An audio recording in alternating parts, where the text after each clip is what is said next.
Hello friends, welcome to Jeevanya's kitchen. Friends, இன்றைக்கி நம்ம rusk வச்சு ரொம்ப சிம்பிளான முறையில் நல்ல க்ரீமியான ஒரு ஸ்வீட் ரெசிபி செய்ய போகிறோம். குழந்தைங்கள்லேருந்து பெரியவங்க வரைக்கும் எல்லாருமே விரும்பி சாப்பிடுவாங்க. அந்தளவுக்கு நல்ல ஜூஸியாக ரொம்ப டேஸ்டியாக இருக்கும். செய்கிறதுமே ரொம்ப ஈஸி தாங்க.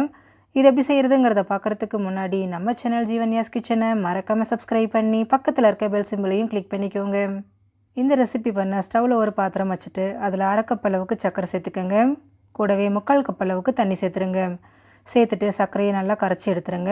நம்ம இதில் கம்பி பதம் எதுவும் எடுக்க போகிறதில்ல, பிசு பக்குவத்துக்கு தான் காய்ச்சி எடுக்க போகிறோம். இப்போ பாருங்கள், சர்க்கரை நல்லா கரைஞ்சிருச்சு. இது ஒரு 5 நிமிஷம் மீடியம் ஃப்ளேம்லேயே நல்லா கொதிச்சு வரட்டும். பாருங்கள், நல்லா கொதிச்சு கொஞ்சம் திக்காக இருக்குது. கையில் எடுத்து தொட்டு பார்த்தீங்கன்னா நல்லா பிசுப்பாக இருக்கணும். இதுதான் சரியான பக்குவம். இதை ஒரு பக்கமாக வச்சுருங்க, இருக்கட்டும். இப்போ ஸ்டவ்வில் வேறு ஒரு பாத்திரம் வச்சுட்டு அதில் 1/2 லிட்டர் அளவுக்கு பால் சேர்த்துக்கோங்க. சேர்த்துட்டு பால் ரொம்பலாம் திக்காக காய்ச்ச வேண்டாங்க, பொங்கி வர அளவுக்கு மட்டும் இதை காய்ச்சி எடுத்துடலாம். பாருங்கள், பால் நமக்கு நல்லா பொங்கி வர ஆரம்பிச்சிருச்சு இல்லையா? இந்த ஸ்டேஜ் வந்ததும் ஸ்டவ்வை லோ ஃப்ளேமில் வச்சுருங்க. இப்போ ஒரு சின்ன கிண்ணம் எடுத்துகிட்டு அதில் 2 டேபிள் ஸ்பூன் கஸ்டர்ட் பவுடர் சேர்த்துக்கோங்க. கூடவே 1/4 கப் அளவுக்கு பால் சேர்த்துருங்க. சேர்த்துட்டு இதில் கொஞ்சம் கூட கட்டிகள் இல்லாமல் நல்லா கரைச்சி எடுத்துருங்க. பாருங்கள், கொஞ்சம் கூட கட்டிகள் இல்லை, இந்தளவுக்கு நல்லா ஸ்மூத்தாக கரைச்சி எடுத்துக்கோங்க. இப்போ பால் அடுப்பிலே தான் இருக்கு இல்லைங்களா? அதில் 1/4 கப் அளவுக்கு சர்க்கரை, கூடவே நம்ம கரைச்சி வச்சுருக்கக்கூடிய கஸ்டர்ட் மில்க்கு எல்லாத்தையும் சேர்த்துருங்க. சேர்த்துட்டு ஸ்டவ் மீடியம் ஃப்ளேம்லேயே வச்சுட்டு ஒரு 2 நிமிஷத்துக்கு மட்டும் இந்த மாதிரி கலந்து கொடுங்க.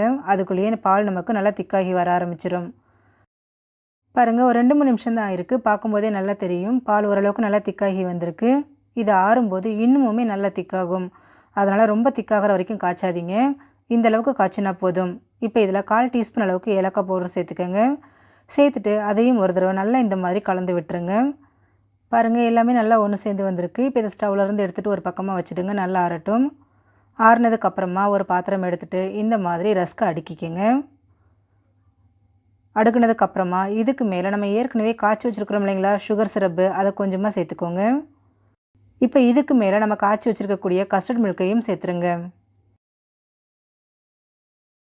அடுத்ததாக இன்னொரு லேயர் ரஸ்க் அடுக்கிக்கங்க. அடுக்கிட்டு இதுக்கு மேலேயும் நம்ம காய்ச்சி வச்சுருக்கக்கூடிய சுகர் சிரப்பை சேர்த்துருங்க. நான் இன்றைக்கி 2 லேயராக ரெடி பண்ணுறேங்க. நீங்கள் ஒரே லேயர் கூட வச்சுக்கலாம், இல்லை 3 லேயர் கூட வைக்கலாம். இப்போ இதில் கடைசியாக திரும்பவும் கஸ்டர்ட் மில்க்கு சேர்த்துக்கோங்க. ஃபுல்லாக மூழ்கிற அளவுக்கு சேர்த்துக்கோங்க. சேர்த்துட்டு இதுக்கு மேலே அழகுக்காக கொஞ்சமாக நட்ஸு சேர்த்துக்கிறேன். இது ஆப்ஷனல் தான், விருப்பம் இல்லைனா ஸ்கிப் பண்ணிக்கோங்க. இப்போ இதை ஒரு 2 மணி நேரம் வெளியிலே வச்சுட்டு அப்படியே கூட சர்வ் பண்ணிக்கலாங்க. இல்லை சில்லுன்னு வேணும்னு நினச்சிங்கன்னா ஒரு 2 மணி நேரம் ஃப்ரிட்ஜில் வச்சு எடுத்து சர்வ் பண்ணிக்கலாம். நான் இந்த மாதிரி கவர் பண்ணிக்கிறேன். நீங்கள் பிளேட் வச்சு கூட மூடிக்கலாம். ஃப்ரீசரில் இல்லைங்க, ஃப்ரிட்ஜில் வச்சு எடுத்துக்கோங்க. சாப்பிடும்போது நல்லா சில்லுன்னு நல்லா க்ரீமியாக இருக்கும். இப்போ ஒரு 2 மணி நேரம் கழித்து பார்க்கலாம். பாருங்கள், 2 மணி நேரம் ஆயிடுச்சு, நல்லா சில்லுன்னு இருக்குது. இப்போ இந்த ரஸ்க்கு பார்த்திங்கன்னா நல்லாவே ஊறி வந்திருக்கு. எவ்வளோ பர்ஃபெக்டாக வந்திருக்குன்னு பாருங்கள். இப்போ இதை நம்ம அப்படியே சர்வ் பண்ணிக்கலாங்க. சாப்பிட்றதுக்கு ரொம்ப க்ரீமியாக ரொம்ப டேஸ்டியாக இருக்கும். ஃப்ரெண்ட்ஸ், நீங்களும் இதே போல் செஞ்சு கொடுங்க, எல்லாருமே விரும்பி சாப்பிடுவாங்க.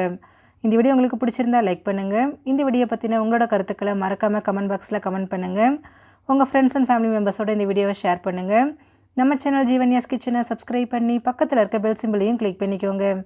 அப்போ தான் நான் போடுற வீடியோஸோட நோட்டிஃபிகேஷன்ஸ் உடனுக்குடனே உங்களுக்கு வரும். தேங்க்யூ.